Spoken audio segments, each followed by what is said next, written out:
कपिला एक बहुत ही famous influencer है। शायद ही कोई होगा जो कुशा की वीडियोस नहीं देखता होगा। कुशा के अंदर टैलेंट भरा पड़ा है। 2024 एंड 2025 ये ऐसे साल बने जहां कुशा के बारे में हर जगह बात हो रहा था, लेकिन उनकी वीडियोस के लिए नहीं बल्कि उनके सडन वेट लॉस की वजह से।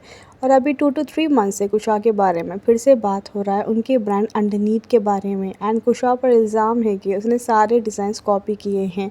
एक ब्रांड है इन्वोक करके, उन्होंने मलाइका अरोड़ा को अपना ब्रांड फेस बनाया एंड मलाइका के साथ कोलैब करते हुए इंस्टा पर एक वीडियो पोस्ट किया। एंड अगली ही सुबह कुशा ने सेम डिज़ाइन को कॉपी करते हुए एआई मॉडल्स का यूज़ करके मॉर्निंग पोस्ट कर दिया सेम डिज़ाइन, जो अभी भी उनके पेज पर अवेलेबल है। सिर्फ इतना ही नहीं, कई लोग जो कुशा से ऑर्डर कर रहे हैं शेफियर्स, उन्होंने क्वालिटी को लेकर कंप्लेंट की है एंड नेगेटिव कमेंट्स को लगातार डिलीट किया जा रहा है अंडरनीथ के पेज से। लोगों ने ऑर्डर किया है उन्हें पैकेजिंग पर मेड इन पीआरसी का टैग देखने को मिला है। पीआरसी मतलब पीपल्स ऑफ रिपब्लिक चाइना, यानी कुशा ये सब चाइना से ऑर्डर कर रही है। चाइना से आपकी गली का किराना वाले भी बल्क में कोई भी प्रोडक्ट्स मंगा सकते हैं, लेकिन एक किराना वाला यहाँ ज़्यादा ऑनेस्ट होगा क्योंकि वो चाइना के प्रोडक्ट्स को अपना बताकर एक ब्रांड के तौर पे नहीं बेचेगा। कुशा के केस में ये सब अगली इसलिए हो गया क्योंकि कुशा ये सब चाइना से मंगाकर एक ब्रांड का नाम देकर उसे बेच रही है। अगर प्राइसेस की बात करें तो एक बात अच्छी है कि कुशा ने प्राइसेस अफोर्डेबल रखे हैं इंडियन मार्केट के हिसाब से, पर फिर भी ये रेट्स उन्हीं रेट्स के हिसाब से हैं जो लोग एक्चुअल में एक अच्छी क्वालिटी का शेफवेयर बेच रहे हैं। एक चाइना के प्रोडक्ट के हिसाब से ये प्राइसेस भी हाई है। चाइना के ऐप्स इंडिया में बैन हैं।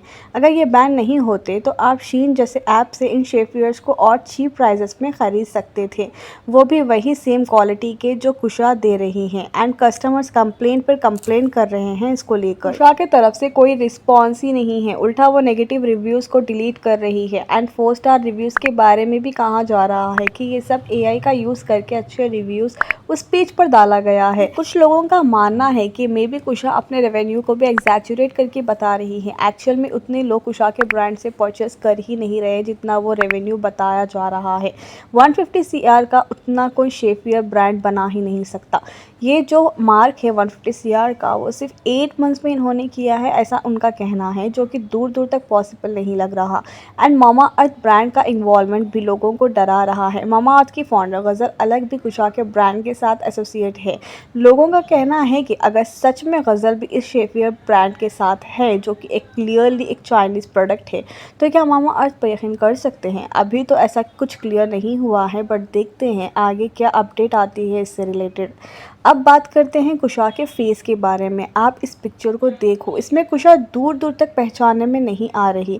आप कितना भी वेट लॉस कर लो, लेकिन फेस पर इतना चेंज नहीं आता। वेट लॉस आपके फेस को स्लिम करता है, लेकिन इतना चेंज नहीं कर देता। ऐसा लग रहा है कुशा ने कई चीज़ों के लिए ऑप्ट किया है, जैसे कि botox, chin and cheek fillers, skin tightening and buccal fat removal. अगर आप कुशा के आईब्रोज को भी देखोगे तो आप काफ़ी फ़र्क देखोगे। कुशा के आईब्रोज एक्चुअल में काफ़ी डार्क थे एंड वो अब काफ़ी लाइट दिख रहे हैं एंड एक clear difference in her teeth.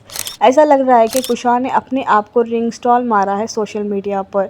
And body के साथ भी कुछ तो किया है, क्योंकि जब आप वेट लॉस करते हो तो स्किन लूज़ पड़ जाती है, जो कि एक बहुत नॉर्मल होता है। आप कुशा के केस में फेस एंड बॉडी पर कोई सैगिनेस दिखाई नहीं दे रही है।